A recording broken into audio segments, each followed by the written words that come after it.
गायन् राधा मुरलीधरयोः सुन्दरं केलिवृन्दम् विन्दन्तस्तदनुभवानन्दनिस्पन्दभावम् निन्दन् भोगानः सकलान् हा प्रिया श्यामलेति क्रन्दन्नुच्चैः परम विकलः कर्हि वृन्दावनेश्याम् निन्दन् भोगानः सकलान् हा प्रिया श्यामलेति क्रन्दन्नुच्चैः परम विकलः कर्हि वृन्दावनेश्याम्।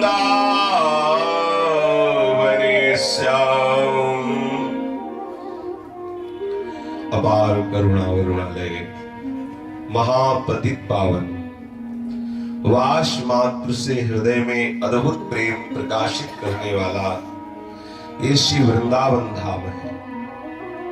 श्री वृंदावन धाम की महिमा का गान करते हुए श्रीपाद प्रबोधानंद जी कह रहे हैं कि श्री वृंदावन धाम कैसे वास करना है। वृंदावन धाम वास करना है कैसे? बोले गायन राधा मुरलीधरयो सुंदरम केलिवृंदम। श्री राधा माधव की सुंदर केली समूहों का गान करता हुआ वृंदावन वास करे। श्रीपाद प्रबोधानंद जी कह रहे हैं ये अद्भुत बात है। आपको राग रागिनियों का ज्ञान हो आवश्यक नहीं है। आप विविध प्रकार के संगीत के ज्ञाता हैं, ऐसी कोई आवश्यक बात यहां नहीं है कि आप राग रागिनियां जानते हो तो ही गाइए। यदि आपको हमारे प्रिया प्रीतम से अपनापन नहीं हुआ तो आप चाहे जितने राग रागिनियों की ज्ञाता हो, उन राग रागिनियों का यहाँ कोई महत्व नहीं है। मानत अपनो भाग राग करत अनुराग बिनु दीखत सकल अभाग। श्री हरिवंश कृपा बिनु। आप बहुत सुंदर राग रागिनियां जानते हैं, लेकिन प्यारी जू और प्यारे जू के चरणारविंद में प्रेम नहीं है तो अनुराग बिना वो राग रागिनियां किस काम की? यदि प्रीति नहीं है, अनुराग हृदय में नहीं है प्रिया प्रीतम का, तो आप चाहे जितने सुंदर राग रागिनियों की ज्ञाता हो, हमारे प्रिया प्रीतम राग रागिनियों से रिझने वाले नहीं। आप भले अपने भाग्य मनाते रहें कि हमें बहुत सुंदर राग रागिनियों का ज्ञान है, लोग रीझ सकता है, लेकिन प्रिया प्रीतम तो अनुराग से रिझते, राग से नहीं। यदि अनुराग के साथ राग है तब तो क्या कहना। यदि अनुराग के साथ राग है, अगर अनुराग नहीं है तो राग से प्रिया प्रीतम हमारे नहीं रिझते। मानत अपनो भाग राग करत अनुराग बिनु तो दीखत सकल अभाग। अगर अनुराग के बिना राग रागिनियां गाई जाए श्री श्यामा श्याम के सामने तो श्यामा श्याम रीझते नहीं है। बहुत सुंदर सुंदर राग रागिनियां आप जानते हैं, लोक में भी उनका गायन करते हैं, पर प्रिया प्रीतम के प्रति अपनापन नहीं है। और यदि श्यामाजू के प्रति अपनापन है, श्री लाडली जू के प्रति अपनापन है और कोई राग रागिनी नहीं, आप ऐसे ही सहज में गा रहे हैं तो हमारी प्यारी जू रीझ जाएगी। हमारी प्यारी जू प्यारे जू रीझ जाएंगे और अद्भुत दुर्लभ वस्तु श्री वृंदावन का नित्य विहार आपके इन्हीं नेत्रों के सामने प्रकट हो जाएगा। पहला इन लीलाओं के गायन से राधा माधव की सबसे पहला कार्य होता है कि अनंत जन्मों में जो हमने दुष्कृत किए हैं उसके द्वारा जो अंतःकरण क्लेशित होता रहता है, जलता रहता है, मलिन अंतःकरण है, तो जय श्री हरिवंश प्रशंसित श्यामा कीरति विशद घनी गावत श्रवणन सुनत सुखाकर विश्व दुरित दवनी। जो श्री श्यामाजू की अद्भुत रसमयी वृंदावन के नित्य विहार लीलाओं का गायन करता है, तो इन लीलाओं का गायन करने वाले के हृदय के समस्त दुरितों का, समस्त पापों का, समस्त पाप प्रवृत्तियों का नाश हो जाता है।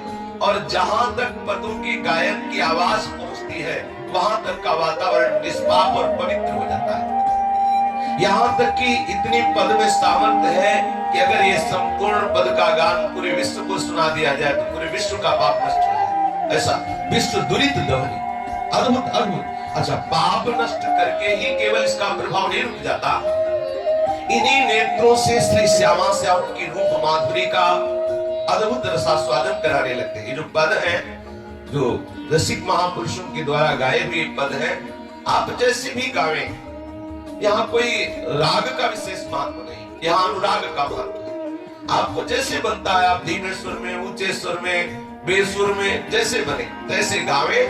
केवल इनके गान मात्र से प्रिया प्रीतम लेश जाते हैं। श्री राधा चरणारविंद में अद्भुत प्रीति उदय हो जाती है। श्री राधा जुग चरण प्रीति उपजय अति भारी, निज महल टहल नौ कुंज में नित सेवक सेवा करना, निस्दिन समीप संतत रहे श्री हरिवंश चरण शरण। यदि वाणी का गायन किया जाए, श्री श्यामा श्याम के रस केली का गायन किया जाए, देखो श्री पूज्य मथुरादास जी महाराज सुनाते थे कि जहां भी गीत गोविंद का गायन किया वहां वहां श्री ठाकुर जी प्रकट हुए। ऐसे कई चरित्र सुनाए।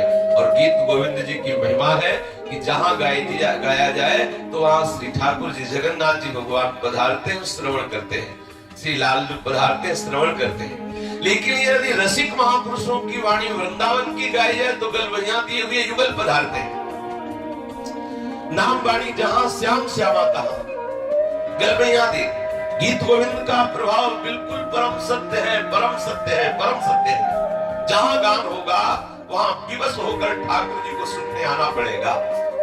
लेकिन जो हमारे वृंदावन के रसिकाचार्यों की वाणी है, जहां वाणी का गायन होगा तो विवश होके, प्रेम विवश होके, अनुराग विवश होके लटकती हुई ये जोड़ी वहां प्रकट हो जाएगी। गौर श्याम अभिराम रंग भरे, लटक लटक पग धरत अवन पर, आपको देखने को मिलेगा। आप वाणी गायन करके तो देखिए, श्री श्यामा श्याम के अनुराग रंग में भरे हुए ये पद है जो महावाणी जी से केलीवाल, जो श्रीमद चतुरासी जी और भी जो महापुरुषों के अनुगत श्री रसिक चरणारविंदों के सेवन करने वाले भ्रमर महापुरुष हुए हैं, उनको जो अनुभूति हुई है नवनिवृत्त निकुंज की अद्भुत लीलाओं का, उनका गायन मात्र से ये जो अक्षर है, अक्षर की पालकी में बैठ के प्रियालाल श्रवण द्वार से हृदय में पधारते हैं। जो वाणी का श्रवण करता है, जैसी हरिवंश यथामति वर्णत कृष्ण रसामृत सार, श्रवण सुनत प्रापक रति राधा पद मुझ सुकुमार। कान में पहुंचते ही प्यारी जी के चरणारविंद में अपार प्रीति उदय हो जाती है। और जहां प्रीति उदय हो गई तो प्यारी जी दूर नहीं रह सकती, और जहां प्यारी जो है तो फिर ये लालजू दूर कैसे रह सकते हैं। ये तो अति आसक्त लाल अलिलम बट बस कीने, बिनु मोलन बिना मोल के बिके हुए लाल बिहारी, लालन तेरो ही आधीन, सुनी सखी हो साँच कहते हो, तू जल है ये मीन। जैसे मछली जल के बिना नहीं रह सकती, ऐसे ही लाल जो हमारी प्रिया जो के बिना नहीं रह सकते। रही न सकत पल पल का अंतर, जैसे जलते मीन। सखियों के लिए आए तो श्री वृंदावन में कैसे वास करना है, श्री प्रियालाल की, श्री राधा माधव की अद्भुत रस विलास से युक्त जो पद है उनका गान करते हैं। जरूर याद कर लेना चाहिए।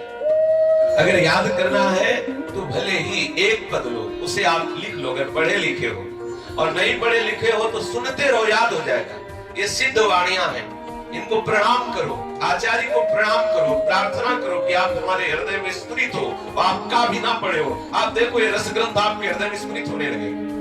ये कोई जड़ शब्द थोड़ी है, ये तो एक एक अक्षर श्याम श्यामा प्रगट प्रगट अक्षर निकट प्रगट रस स्रवत अति मधुर बानी, सोच बानी रसिक नित्य निस दिन रटत कहत और सुनत रस रीति जाके।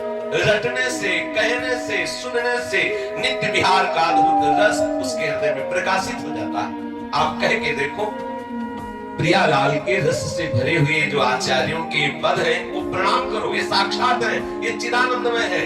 ऐसा मत समझो कि स्याही से लिखे हुए अक्षर है। श्याम श्यामा प्रगट प्रगट अक्षर निकट प्रकट अक्षर में श्यामा श्याम विराजमान है। जैसे सिंहासन पर मंदिर में श्यामा श्याम विराजमान, महल में, ऐसे श्रीमद चतुरासी जी के एक पद के, एक लाइन के, एक अक्षर में, अक्षर रूपी सिंहासन पे प्रत्येक अक्षर में प्रिया प्रीतम विराजमान। श्याम श्यामा प्रगट, प्रगट अक्षर निकट और प्रगट रस स्रवत अति मधुर बानी। सो जो बानी नित्य निस्दिन रटत कहत और सुनत रस रीति रागी, ताहि तज और गाऊं न कबहू कछु, प्राण रवि रही हरिवंश बानी, प्राण रवि रही हरिवंश बानी। श्री श्यामा श्याम की रसकीली का गान करते हुए गायम राधा मुरलीधर योग सुंदरम केली वृंदम। जो प्रियालाल की रसमयी केली के समूह, कभी जल केली, कभी वन विहार केली, कभी कंदुक क्रीड़ा केली, कभी सैया विहार के विविध प्रकार की जो क्रीड़ा है श्यामा श्याम की रसमयी, उनको जो रसिक महापुरुषों ने अपने पदों में गायन किया है, यदि वो पद गायन किए जाए तो देखो बहुत जल्दी हृदय में शांति का अनुभव होने लगेगा, बहुत आह्लाद प्रकट होने लगेगा, आश्चर्य प्रकट हो जाएगा कि आप सोच नहीं सकते कि क्या जीवन में घट रहा है आपके। केवल आप इन पदों को कंठस्थ कीजिए या हर समय वाणी जी को अपने पास सदैव रखिए, सम्मान पूर्वक रखिए। हमें बहुत शिक्षा मिलती है गुरु ग्रंथ साहब का कैसे सत्कार करते हैं सिख जन, हम उनको प्रणाम करते हैं कि वो गुरु नानक साहब के जो अनुगामी जन है वो ग्रंथ का कैसे सम्मान किया जाता है, हमको वहां बहुत प्रिय लगा। अपने लोग वाणी जी को लेते हैं और जैसे साधारण कोई पेपर पढ़ता है ऐसे बोल देते हैं, ऐसे ये श्यामा श्याम एक एक अक्षर में विराजमान है। सम्मान पूर्वक लो, वस्त्र में सदैव रखो, अगर रखो आसन पे रखो, पहले प्रणाम करो, फिर उनका ऐसा नहीं कि पढ़ा और जमीन पे ऐसे रख, ऐसा नहीं। देखो गुरु ग्रंथ साहब में भक्तों की वाणियां हैं, कैसे सिंहासन में गुरु ग्रंथ साहब को विराजमान करते हैं और चवर डुलाते हुए और धन्यता पूर्वक स्वाध्याय करते हैं, और गुरु ग्रंथ साहब को ही वहां सदगुरु माना गया। वैसे ऐसा ही चाहिए, हम प्रणाम करते हैं इस पद्धति को, आचार्य ग्रंथ को कैसे सम्मान किया, बात साक्षात भगवत स्वरूप, वास्तविक भगवत स्वरूप पर सम्मान करना हमें उनसे सीखना चाहिए कि ग्रंथ का कैसे सम्मान किया जाता है। ये जो सिख जन है, गुरु नानक साहब के चरणारविंद के अनुरागी जन है, हमें बहुत आह्लाद हुआ जब कहीं हमें दर्शन हुआ ग्रंथ का कैसे सम्मान किया जाता है, तो सोच भी नहीं। अपने लोग ऐसे आचार्यों की वाणी को ऐसे अलमारी में पटक देते हैं, ऐसे जमीन में रख देते हैं, ऐसे मोड़ के पढ़ते हैं जैसे कोई पेपर पर। अरे प्रियालाल का रस, वहां तो भक्तों की वाणियां हैं, भक्तों के उपदेश है, यहाँ तो साक्षात श्यामा श्याम के नित्य विहार की लीलाएं गायन की है महापुरुषों ने, एक एक अक्षर में प्रिया प्रीतम विराजमान है। ऐसी वाणियों का क्या सम्मान करना चाहिए, इतना विचार करके देखो। एक बार ऐसे सहज में पढ़कर, जो रेल होती है उसे क्या कहते हैं यहाँ, जो लकड़ी की, हाँ टिकटी या जो भी, उसमें ऐसे वाणियां विराजमान थी। ऐसे श्रीमद चतुरासी जी ऐसे रख दिया, थोड़ा ऊंचे से ऐसे गिरी। गुरुदेव भगवान ने बुलाया और आज के बाद हमारे चतुरासी जी को हाथ मत लगाना, आप ऐसे ग्रंथ को रखते हो, ऐसे सम्मान किया जाता, ऐसे गलती होगी। बोले नहीं, कभी ऐसा नहीं, साक्षात प्रिया प्रीतम विराजमान, तुम ऐसे एक साधारण कापी की तरह रखती है। और उसी दिन से सावधान, वाणी को बहुत सम्मान से, बहुत प्यार से किसी आसन पे रख के प्रणाम करके प्रार्थना करके कि हे वाणी जो, हे महावाणी जो, करुणा करो हमारे हृदय में, आप स्फुरित हो। हमारी सामर्थ्य नहीं कि हम आपका गायन कर सके, आपका चिंतन कर सके, आप कृपा करके हमारे हृदय में अपना प्रभाव प्रकाशित करें। गायन राधा मुरलीधरयोः सुंदरम केली वृंदम, विंदन नंतस्तदनुभवानंद निस्पंद भाव। श्रीपाद प्रबोधानंद जी कह रहे हैं कि कैसे वृंदावन वास करना है। हृदय में जो वाणी के गायन से आनंद का स्फुरण हुआ, उस आनंद के बल से समस्त भोग विलासों से अपने को हटा लो। निंदन भोगा नाम सकला ना प्रिया श्यामलेती। बहुत सुंदर बात, बहुत सुंदर बात। श्री श्यामा श्याम की रसमयी केली का गायन, सीधे सबसे पहला प्रभाव प्रियालाल की रस केली का गायन करने का होता है कि अपने लोग जो जन्म जन्मांतरों से इस दुश्मन से लड़ नहीं पा रहे, वो दुश्मन है काम। तो सबसे पहला काम होता है वाणी जी का, सीधे काम पे प्रभाव करती है, सीधे काम को। पर ये ध्यान देने का विषय है कि पहले अर्थ ना पढ़े। अब अर्थ प्रकाशित हो गया है, पर पहले अर्थ न पढ़े, किसी भी पद का पहले अर्थ न पढ़े। सिद्धांत का अर्थ पढ़ ले, लेकिन पदों का अर्थ न पढ़े। पूज्य श्री स्वामी जी के परिकर श्री स्वामी हरिदास जी महाराज के परिकर में आज भी रसमय पदों की टीका नहीं लिखी जाती। यद्यपि है भी टीकाएं हैं, पर उन टीकाओं को बहुत गुप्त करके रखा गया है। जब तक अधिकार साबित नहीं होगा तब तक रसमय पदों की टीका नहीं दी जाएगी। सिद्धांत की टीका तो प्रकाशित है, आप ले सकते हैं, उनमें रसमय पद भी है, लेकिन उनकी टीका नहीं है। टीका को गुप्त कर, और ये बहुत अच्छी बात है, ये बहुत अच्छी बात, क्योंकि जो अनाधिकारी पुरुष है वो चाहे पीएचडी पढ़े हो, उन पदों का भाव जान ही नहीं सकता, लगा ही नहीं सकता। अब उस पद में लिखा है, अब ये भाव की बातें हैं। भावोत्सवेन भजताम रसकाम धेनुम तम राधिका चरण रेणुमहं स्मरामि। जब तक इस रज की कृपा नहीं होगी, जब तक भाव नहीं आएगा, तब तक ये भजन स्फुरित नहीं होगा हृदय में वृंदावन का। बोले गौर श्याम भुज कलह मनोहर नीवी बंधन मोचत डोरी बलान्वित्वा तल्पम किमपि परिरभ्याधर सुधाम निपीय प्रोलिख प्रखर नखरे रस्तम भरम ततो नीवीम निस्ते। अगर आप इसका अर्थ पढ़ेंगे और आपके हृदय में सहचरी भाव का प्रादुर्भाव नहीं हुआ, तो आप चाहे जितना दिमाग लगा ले, आप उसी जगह रहेंगे जहां है, आगे सोच भी नहीं सकते कि क्या होता है। तो आपको यही अनुभव में आएगा कि कोई खास बात श्रीमद चतुरासी जी में, श्रीमद राधा सुधा निधि में, या श्रीमद महावाणी जी में, या केलीमाल जी में ऐसी कोई खास बात नहीं लिखी है, आपको ऐसा लगेगा। और जबकि वेद पुराण उपनिषदों के जो ज्ञाता महापुरुष हैं, उनके लिए भी ये अगम्य रस है। तो अगर आप समझ गए कि इसमें कोई खास बात नहीं, तो क्या वो नहीं समझ पाए जिनके लिए कहा गया आगम निगम अगोचर बात। ये जो श्रीमद चतुरासी जी या और भी महापुरुषों के द्वारा जो गाए हुए रसमय पद है, बोले आगम निगम अगोचर बात है। भगवान शिव ब्रह्मादि जो बड़े बड़े महापुरुष हैं, उनके भी जो आंतरिक भाव है उन्होंने प्रकट नहीं किए, लेकिन प्रकट में यहां प्रवेश करके रसिकों ने उन भावों को प्रकट किया। इस रस का जो रसिक है वही इस रहस्य को जानता है, अन्यथा कोई बाहर का नहीं जान सकता।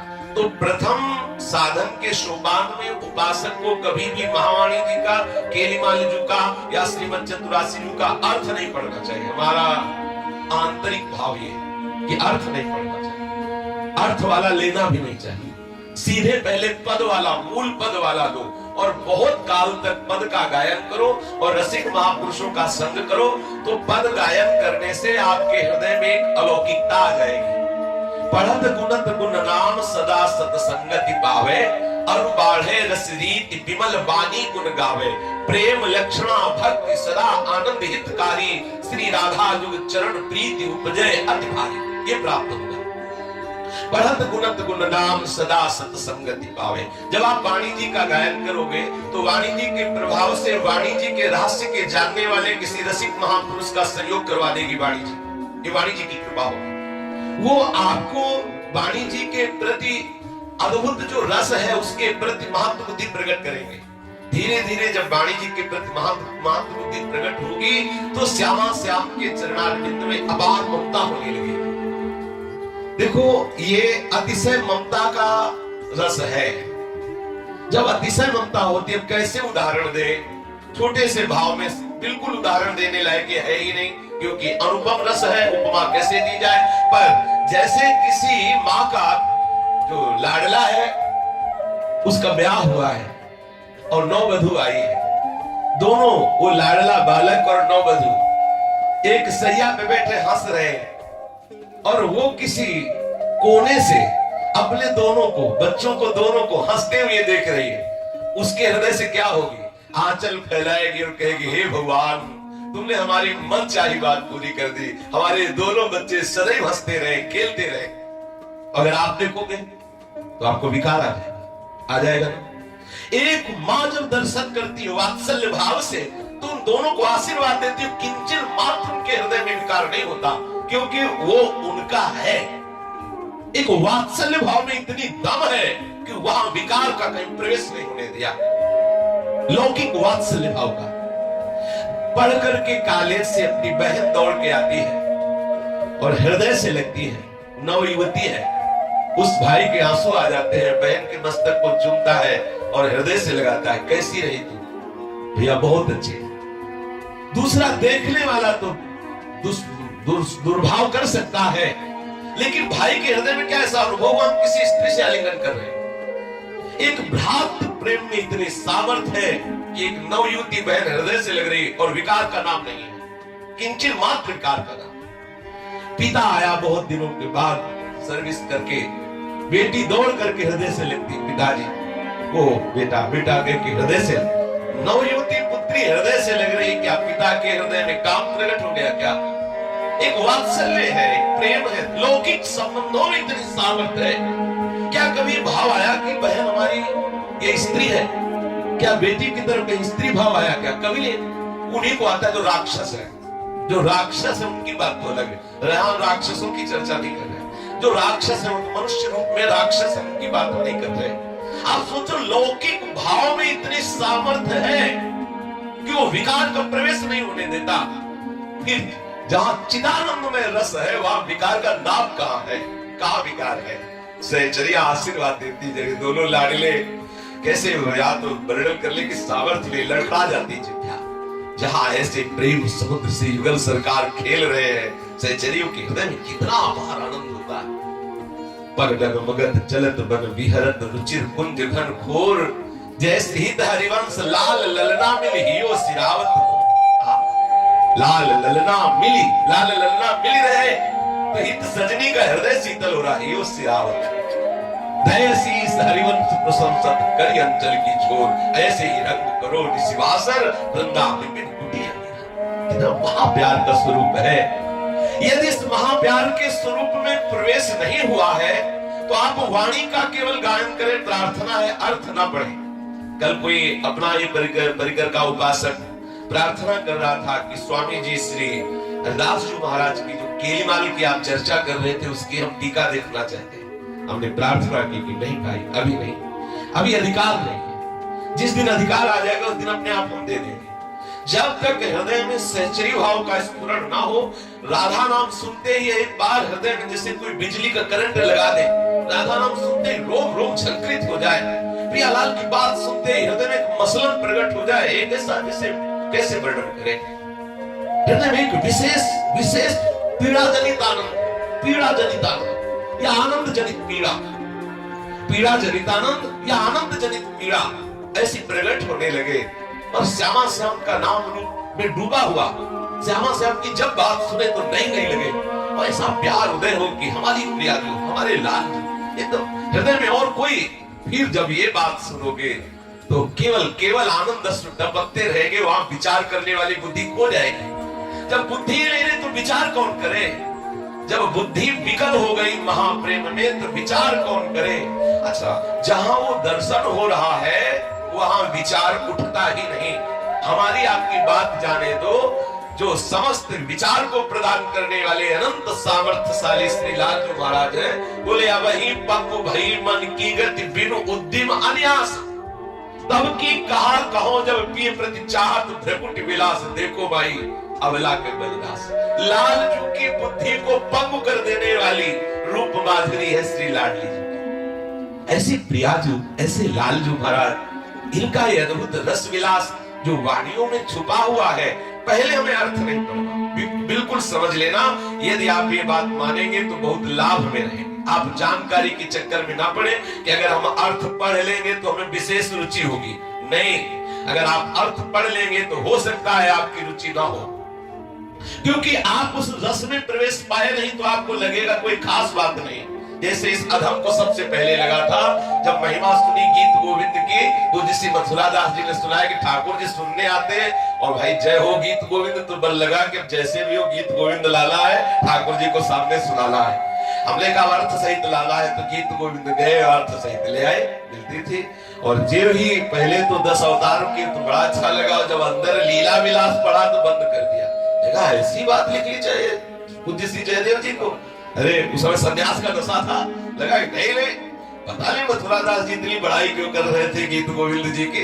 हमने सोचा गीत होगा, जैसे एक बार हमने कहा तितिक्षु ब्राह्मण का जो गीत है वो हम कल चर्चा करेंगे, ऐसा कहा। और दूसरे दिन चर्चा शुरू की तो उधर से आवाज आई थी वो गीत सुनाओ जो आप कह रहे थे, तितिक्षु ब्राह्मण का गीत हो गया। वो समझ रहा था कोई गीत होगा जैसे गाने बजाने वाला गीत ऐसे। अब जब हमने गीत गोविंद जी का अर्थ पढ़ा तो हृदय दहल गया और हमने बंद करके रख दिया। बिल्कुल रस नहीं मिला। हम आपको कह बिल्कुल रस नहीं मिला।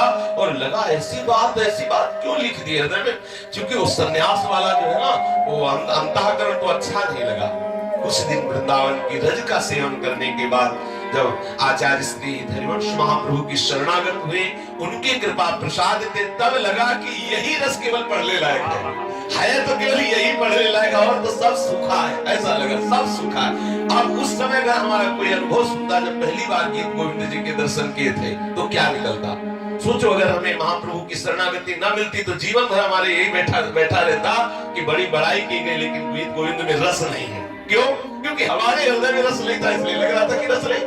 इसलिए उपासक सबसे पहली सावधानी ये रखे, शायद है कि सबकी बात समझ में ना आवे कि कैसे कह रहे हैं, लेकिन जैसा श्री जी प्रेरित करें, पहली सबसे बात है कि महावाणी जी का अर्थ न पढ़े, श्री चतुरासी जी के उन पदों का अर्थ न पढ़े जो केली बिहार के, श्री केलीमाल जी के तो प्रगट में अर्थ प्रकाशित ही नहीं हो रहे, प्रायः गुप्त कर लिए हैं, लेकिन गुप्त कर लिए गए हैं।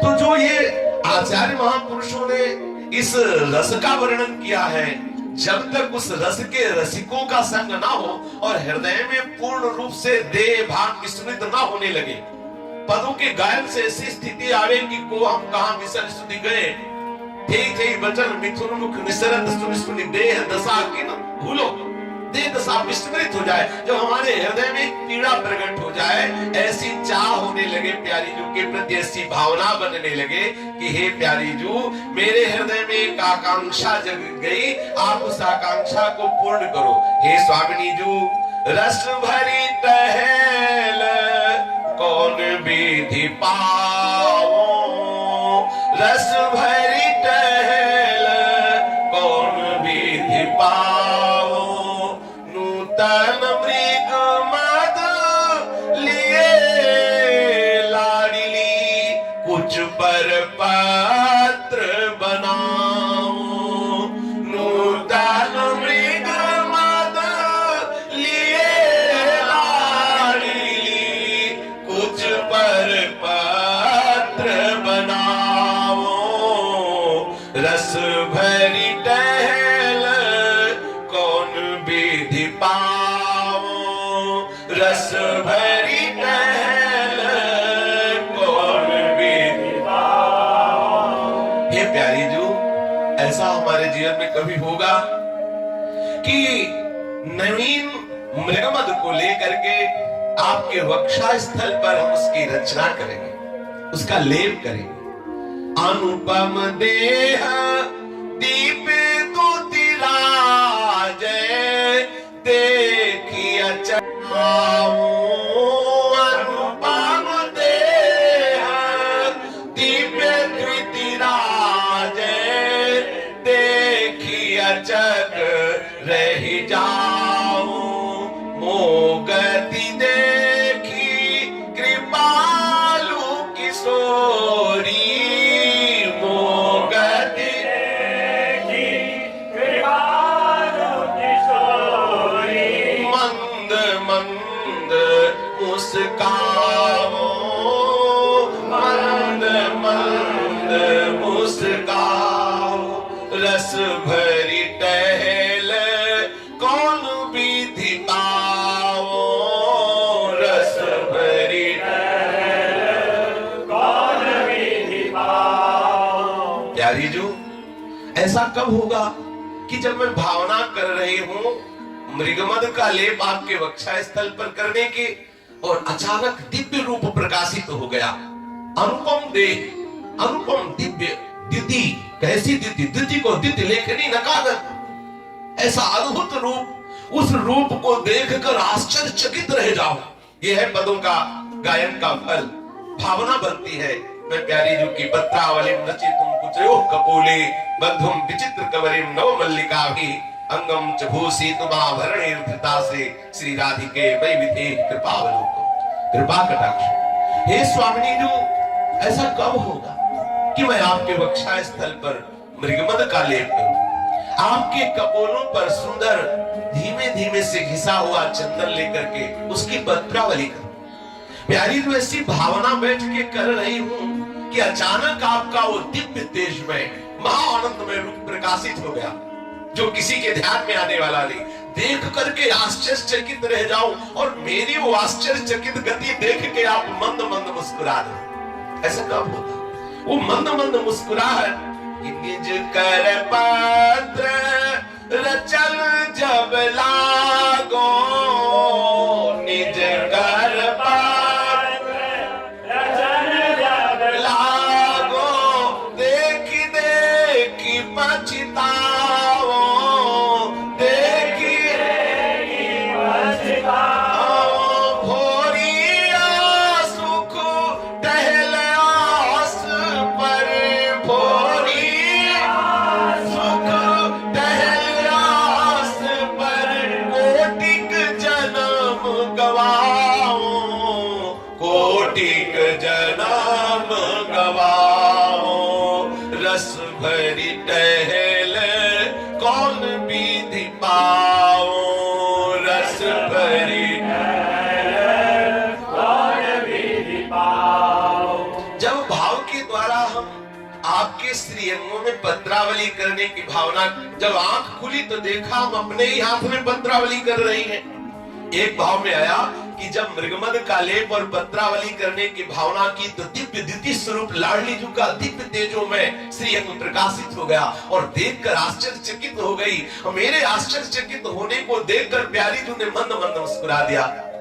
फिर भाव आया कि जब नेत्र खुले तो देखा कि मैं पत्रावली प्यारी जी के श्री अंग में नहीं अपने ही हाथ में कर रही हूँ। तो बहुत देख देख पछताऊं, बहुत पछताया, बहुत पछताना हुआ कि अभी तो प्यारी जी के श्री अंगों में पत्रावली कर रही थी, ये तो अपने ही हाथ में पत्रावली कर। फिर हमारे हृदय में विशेष विशेष दुख हुआ और ये याचना की कि करोड़ों जन्म तक हमें से तड़प तड़प के गंवा देंगे, लेकिन प्यारी जी हमारी एक ही आस है कि ऐसा कब होगा कि आपकी मैं महल टहलनी बनूंगी। ये करोड़ों जन्म हम इसी आस में व्यतीत कर देंगे, पर प्यारी जो ऐसा कब होगा जब मैं आपकी महल टहलनी बनूंगी। कब ऐसा होगा? नैनन सो नित देखी वो की जय, नैनन सो नित देखी वो की जय, कर सो चरण सरोरुह चापत, कर सो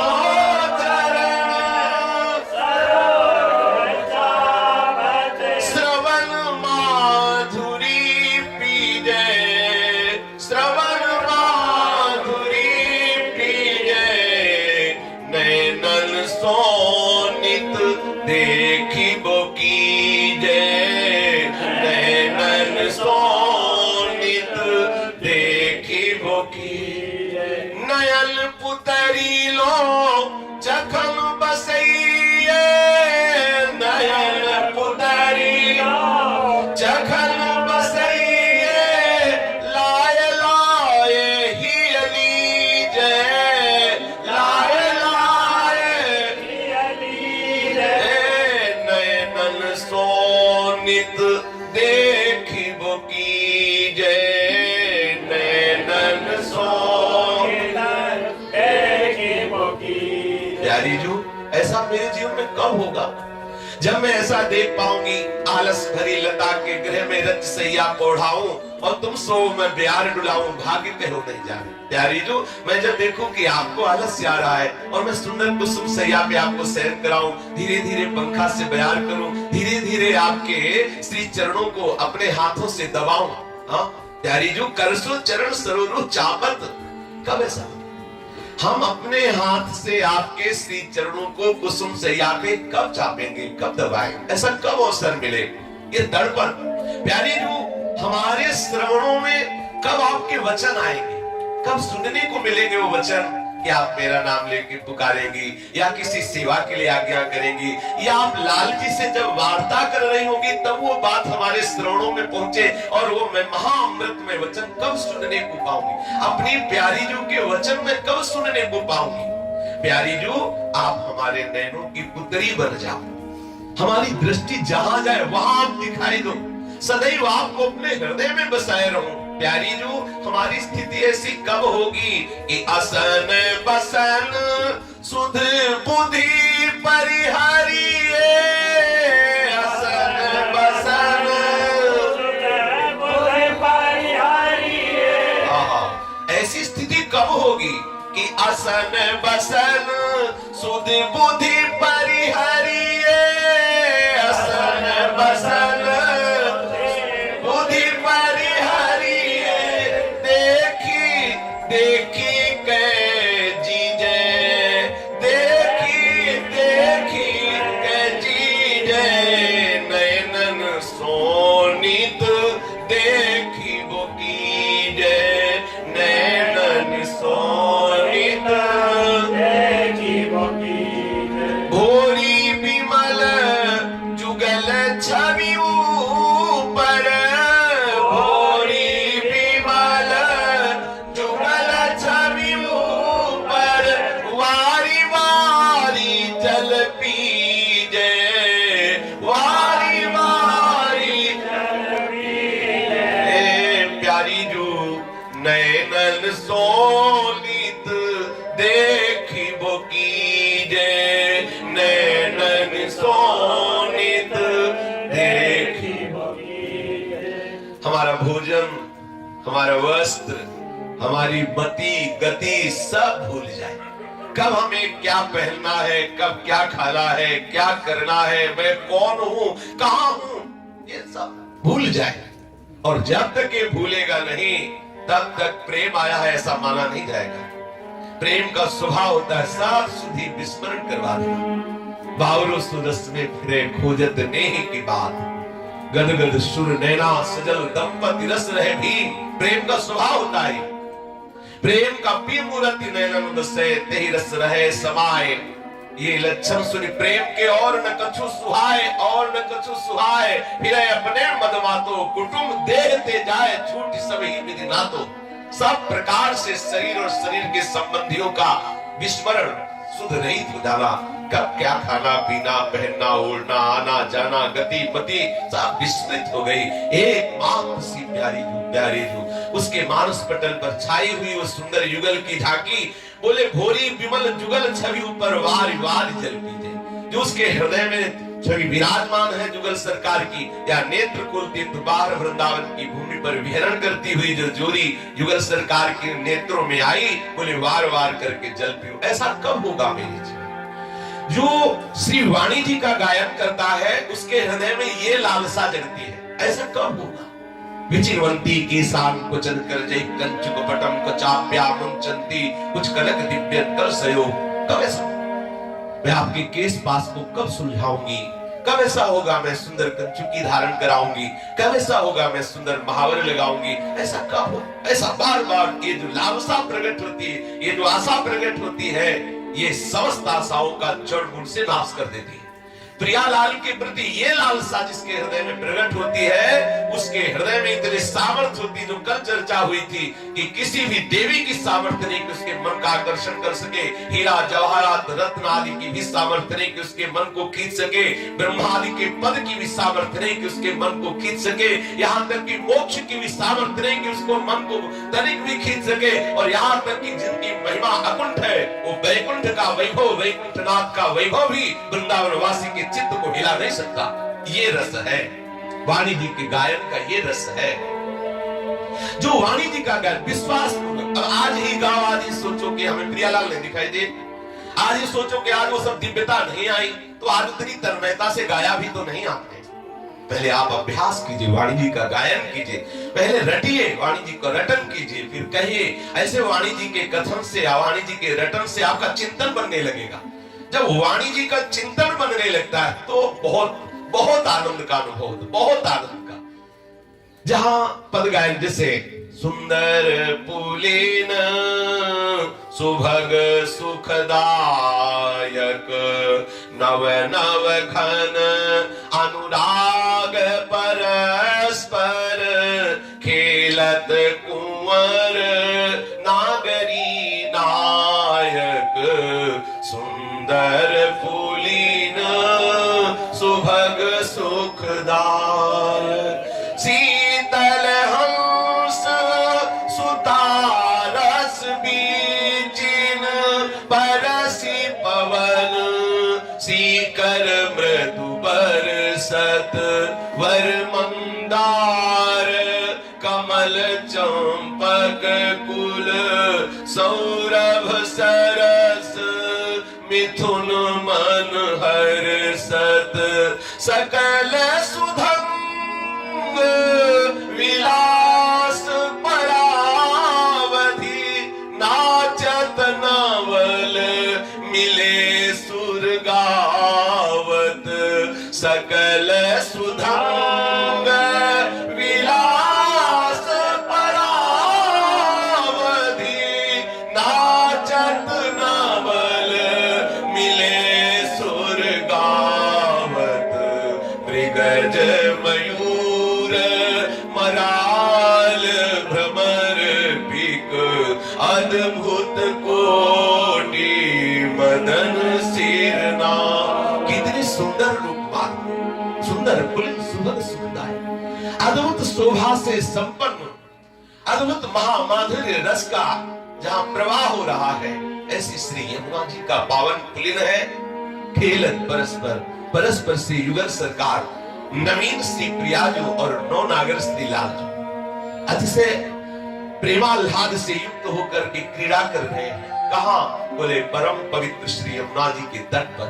कैसी अद्भुत शोभा है, सुंदर पुलिन सुभग सुखदायक, समस्त सुखों को प्रदान करने वाला, प्रियालाल को भी जो आह्लाद प्रदान करने वाला श्री यमुना जी का पावन पुलिन है। यही इसी वृंदावन की बात, यही पावन पुलिन। वहां हमारे श्री नवीन नवीन अनुराग से युक्त होकर श्री नवीन प्रियाजू और नवीन लालजू खेल रहे हैं। सुंदर पुलिन सुभग सुखदायक, नव नव घन अनुराग परस्पर, घनीभूत नवीन अनुराग, नव नव घन अनुराग परस्पर खेलत कुंवर नागरी नायक। श्री लालजू और श्री प्रियाजू खेल रहे। देखो सुंदर भावना करो। श्री लालजू के श्री अंग की वर्ण वाली श्री यमुना जी प्रवाहित हो रही है। अद्भुत शोभा, अद्भुत शोभा, सुंदर सुंदर रत्नों से यमुना जी के दोनों तट ऐसे शोभायमान हो रहे हैं, जहां नेत्र फिसल रहा है, वाणी कैसे वर्णन करें। ऐसे यमुना जी के पावन पुलिन पर अद्भुत रेणु का मानो मोती या कपूर पीसकर बिछा दिया गया। ऐसे पावन पुलिन पर श्री युगल सरकार खेल रहे।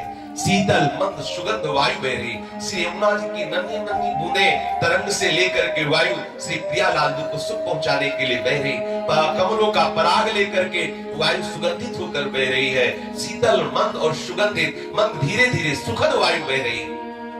शीतल हंस सुतारस बीचिन परस पवन सीकर मृदु वर्षत वर मंदार कमल चंपक कुल सौरभ सरस मिथुन मन हर्षत। श्रेष्ठ श्रेष्ठ चंपा कमल आदि के पुष्पों का पराग लेकर वायु बह रही। श्री प्रियालाल अद्भुत आह्लाद से युक्त हो रहे, महासुख अनुभव हो रहा है। वृंदावन के जल और थल के जो पुष्प खिले हुए हैं, उनका पराग जो है ऐसा सौरभ युक्त है कि युगल सरकार को महान आह्लाद हो रहा है। सकल सुधंग विलास परावत, समस्त कलाओं के अवध है श्री प्रियालाल। सुधंग नृत्य कर रहे हैं श्री युगल सरकार। अद्भुत आनंद हुआ तो स्वर मिलाकर प्रिया प्रीतम गान कर रहे हैं और नृत्य कर रहे हैं। गान और नृत्य को सुनकर वृंदावन के मयूर, हंस, मृग, सूक, कोकिला ये सब आकर के घेर लेते हैं। भावना करो कितना सुंदर।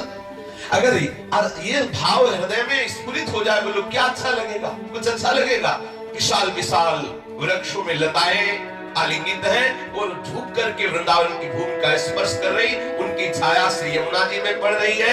ऐसे रंग बिरंगे पुष्पों से खिले हुए कुंज निकुंज और पावन पुलिन पर ऐसे सुभाषित युगल सरकार परस्पर खेल रहे हैं। शीतल मंद सुगंध वायु बह रही है और युगल सरकार को इतना आह्लाद हुआ कि दोनों नृत्य कर रहे हैं। समस्त कलाओं की परावधि सुधंग नृत्य कर रहे हैं। स्वर मिलाकर प्रिया प्रीतम गान कर रहे हैं। प्रिया प्रीतम के गान से के सुख से युक्त होकर मृग, पशु, पंछी, मयूर, हंस, सारस ये सब आके घेर लेते। कितना अलग अलग मंडलियां, कोई हंस की मंडली, कहीं मयूर की मंडली और कहीं जो है कोई ऐसे सब आकर के रंग बिरंगे पक्षी घेरे हुए प्रिया प्रीतम गान करके नृत्य कर रहे हैं। अगर ये आपको मानस पटल पर देखने को मिले तो बोलो क्या दशा होगी, हृदय में कुछ रह जाएगा क्या?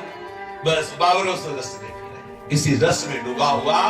हाँ, उसको देह कुटुंबते जाए छूट सब ही विधि ना तो कौन याद करे इस सूखे संसार को जहां ऐसा महारस बरस रहा है। और ये रस जिसको अनुभव में आ गया उसे फिर और किसी पुराणों की चर्चा भी अच्छी नहीं लगेगी, कोई और महाभारत है, पुराण है और ग्रंथ है, अच्छा ही नहीं लगेगा। एक बार बड़े राष्ट्रमंडल में पूज्य श्री गोस्वामी बलचंद्र महाप्रभु के पुत्र जो है श्रीमद् भागवत की चर्चा करते थे, तो वहां जो बरसाने में विराजमान हुए श्री नागरीदास जी, वो उस समय थे, तो उनसे कहा गया कि आप श्रीमद् भागवत श्रवण करने क्यों नहीं आते? आचार्य चरण स्वयं गान करते हैं, तो आप आइए। जो लोग ये कहते हैं कि राधा वल्लभी जन भागवत को नहीं मानते, वो अल्पज्ञ हैं, वो नहीं जानते कि हमारा सिद्धांत कहता स्त्री सुख मुख जो वचन सुनाओ, तब श्री हरिवंश सुनाम कहो, मन सुमिरन बिसरे नहीं। हमारे सिद्धांत में एक जगह नहीं कई बार वर्णन आया है कि राधा वल्लभ भजत भज भली भली सब होय, भीर मिटे भट जमन की भय भंजन हरि सोय, भय भंजन हरि सोय, भरम भूल्यो भटकत कद, भगवत भक्त विचार वेद भागवत प्रीति रत, भक्त चरण धरि भाव तरत भव सिंधु अगाधा, इत हरिवंश प्रशंस भजत भज श्री हरि राधा। ऐसा नहीं, सिद्धांत जाने बिना जो कोई बोलता है अच्छी बात नहीं। सिद्धांत देखो, कौन है ऐसा जो भागवत को नकार सके? कौन है ऐसा त्रिभुवन में? भागवत रूपी नींव नहीं होगी तो कोई महल खड़ा होगा ही नहीं। जितने महल खड़े हो, चाहे वो कुंज उपासना चाहे निकुंज उपासना, सबकी नींव में श्रीमद् भागवत विराजमान है। श्री भगवत ऋषि जी कहते हैं प्रथम सुने भागवत भक्त मुख भगवत बानी। तो आचार्य चरण गान कर रहे थे, श्री बलचंद्र महाप्रभु के श्रेष्ठ पुत्र शायद दामोदर जी, या ऐसा नाम में हमें त्रुटि हो सकती है, स्मरण नहीं आ रहा, तो पूज्य गोस्वामी जी गान कर रहे थे। तो और भक्तों ने कहा कि नागरीदास जी जो है समय से नहीं आते, तो नागरीदास जी को बुला गया। नागरीदास जी विवश होकर आए, उनकी स्थिति श्रीमद चतुरासी जी में थी। तो श्रीमद चतुरासी जी के पद का चिंतन चल रहा था। आज निकुंज मंजू में खेलत नवल किशोर नवीन, कितना मार्स भरा हुआ है। आज निकुंज मंजू में खेलत नवल किशोर नवीन किशोरी, अति अनुपम अनुराग परस्पर सुन अभूत भूतल पर जोरी। ये पद का चिंतन चल रहा था कि प्रियाजु श्री लाल हरिउर मुकुर बिलो की अपन को, पूरे पद की चर्चा, हरिउर मुकुर बिलो की अपन को विभ्रम विकल मान भोरी, तो चिमुक सुचारी प्रलोई प्रबोधत प्रिय प्रतिबिंब जनायनी भूरी। ये महारसमयी लीला उनके चिंतन में चल रही थी। गंभीर शांत बैठे थे। उस समय श्रीमद् भागवत के 10वें स्कंद का पूर्वार्ध का चल रहा था धेनुकासुर वध का प्रसंग। अब धेनुकासुर के वध के प्रसंग में जब ये बात पूज्य गोस्वामी जी ने वर्णन किया कि उस दैत्य को जो गधा बना हुआ था धेनुकासुर को, लालजू ने उसके पैर पकड़े और पछाड़ा कैथ के वृक्ष पे, वो कई वृक्षों को उखाड़ता हुआ प्राणहीन होकर के गिर पड़ा, तो धड़ाम से नागरीदास जी मूर्छित होकर गिर गए। काफी देर के बाद जब नागरीदास जी को होश आया, जल आदि छिड़का गया, तो गोस्वामी जी ने पूछा कि क्या हुआ? अब अचानक कोई मूर्छित हो जाए तो विघ्न पड़ता है, और क्या हुआ तुम कथा में मूर्छित? अच्छा, कोई प्रेम की विशेष चर्चा हो रही हो, मूर्छित हो जाए तो लगता है। अब वहां तो धेनुकासुर वध की चर्चा थी, फिर मूर्छा का कारण क्या? धेनुकासुर से इतना घना संबंध तो नहीं था कि उसका वध हुआ तो मूर्छा हो गई। पूछा उससे कि भाई ऐसा क्या जो आप मूर्छित हो गए? तो सबके सामने तो नहीं बोले, कुछ विशिष्ट जन पूज्य गोस्वामी जी से कहा कि भगवान आपके चरणों की हम आश्रित हैं, हे करुणा निधान रस स्वरूप हित स्वरूप, हम कैसे आपको बताएं। जिस समय आप धेनुकासुर वध की चर्चा कर रहे थे, उस समय हृदय में चिंतन चल रहा था कि वे मृद चिबुक प्रलोई प्रबोधत, श्री लालजू के कर कमल प्रियाजू के चिबुक पर प्रलो कर दुलार करके कह रहे हैं कि प्यारी जी आपका ही प्रतिबिंब है, आप मान क्यों कर रही हैं? हरि और मुकुर बिलो की अपन को विभ्रम विकल मान भूरी, चिबुक सुचार प्रलोई प्रबोधत प्रिय प्रतिबिंब जलाए दियो। देखो प्यारी जी, ये आपका ही प्रतिबिंब। ऐसा कहां आप मान? बोले जहां श्री लालजू के करकमल प्यारी जू के चिबुक पर विराजमान, वही लालजू गधे का पैर पकड़ के पटक रहे, सुनते मूर्छा गए। इतने सुकुमार श्री लालजू, जहां प्यारी जू की सुकुमार चिबुक का दुलार कर रहे, वही गधे को मार रहे, सुनते मूर्छित हो गए। अब गोस्वामी जी स्थिति समझते थे, तो वो आह्लादित हुए, हो गए। लेकिन जो और थे तो इतनी ऊंची स्थिति का अपने को वर्णन करते कि भागवत से ऊपर हो गए।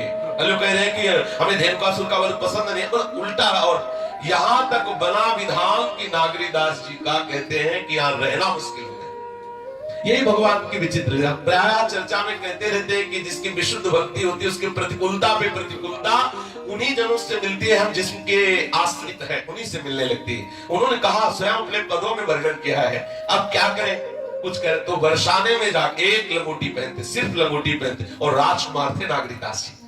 ऐसे वैसे घर के लिए राजकुमार एक लंगोटी पहनते। आज भी समाधि श्री नागरीदास जी की बनी हुई परिक्रमा करते हुए प्यारी जी के महल में जाते हैं, तो समाधि बनी शायद बाएं तरफ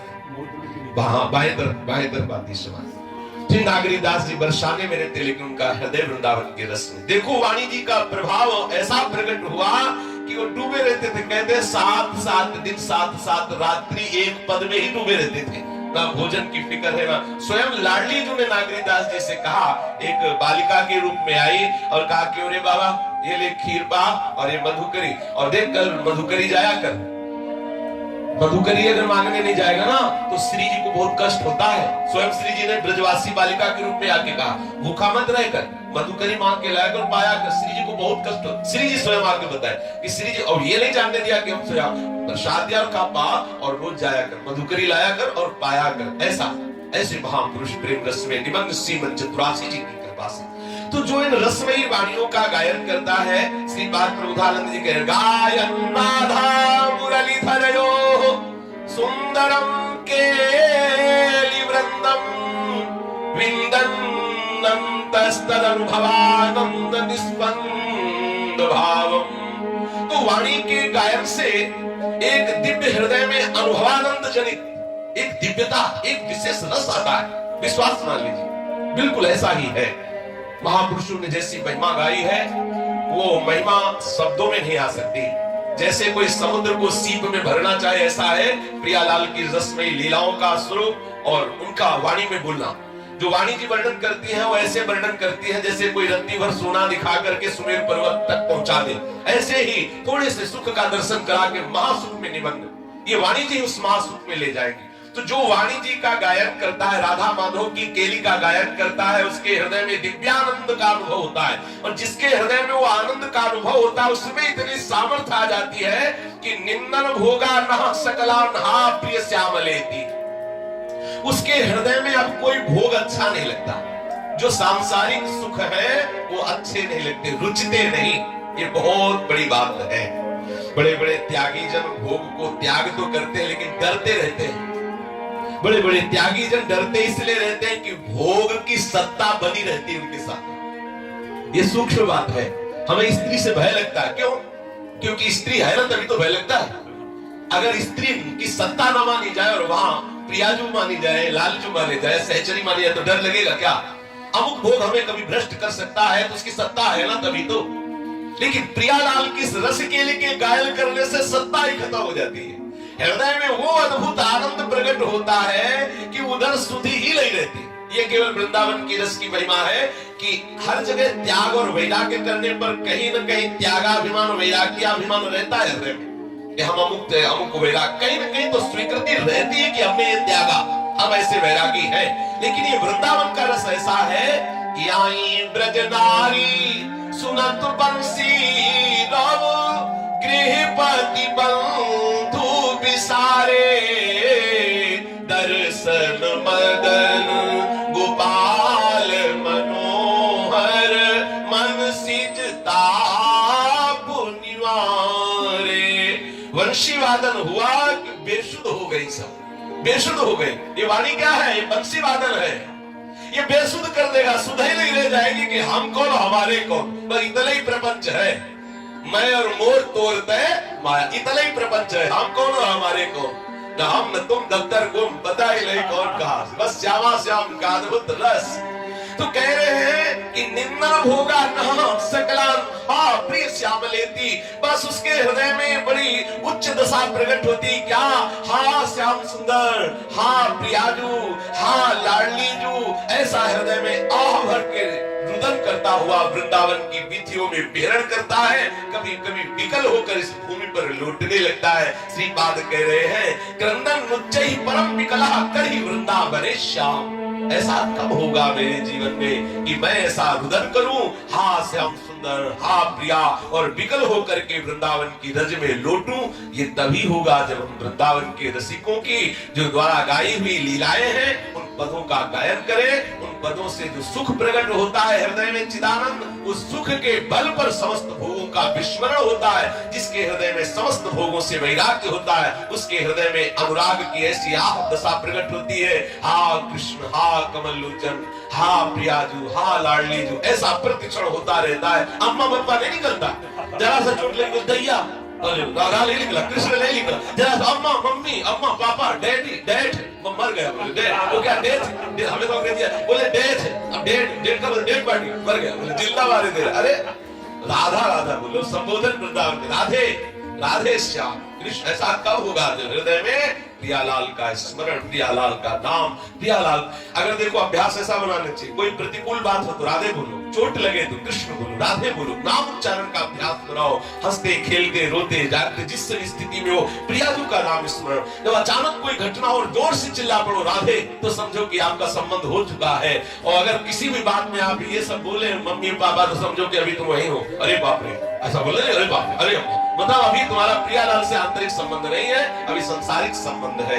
ऐसा कब होगा? हा प्रीतम, हा श्यामाजू, हा लालजू, हा कृष्ण, हा कमल लोचन, ऐसा हृदय से पुकारते हुए और वृंदावन की धाम की रज में हम लोटे विकल होता है। जब कोई वृंदावन की रज में विकल होता है तो ये देख पाता है कि हमारे प्रियालाल अद्भुत राजभोग आरोग करके निकुंज में अद्भुत सैया पर विराजमान है, और सैया पर रसमयी केली हो रही, रसमयी वार्ता, रसमयी केली हो रही। कुंज महल सुख बिलसत दो, नव अनुराग रहे पगी तन मन, नवल नेह की उमगही जो। कुंज महल सुख बिलसत दो, नवल सुहाग अंग नव जोबन, नवल प्रवीण सखी संग सो। वृंदावन हित नवल मिलन सुख, देखिए बने कहे कहा को। वृंदावन हित नवल मिलन सुख, देखे बने कहे कहा को। सखी कैसे वर्णन करूं, जो निकुंज महल में कमल दल की सैया पर युगल सरकार सुख बिलस रहे हैं, यद्यपि देखते ही बनता है वाणी की सामर्थ्य नहीं कि इस सुख का वर्णन कर सके। श्री श्यामा श्याम के सुख का वर्णन कर सके, जो श्यामा श्याम उलझे हैं रस में, ये उनकी कृपा से ही देखने को मिलता है। जो देखने में आ रहा वो कहने में नहीं आ रहा है। इही उलझानी उलझो सदा, छिन्न एक सुरझंत, एक कृपा चितवनि बिना, और न कछु चहंत, और कछु न चहंत बलि जाऊं, एक कृपा चितवनि ही पाऊं।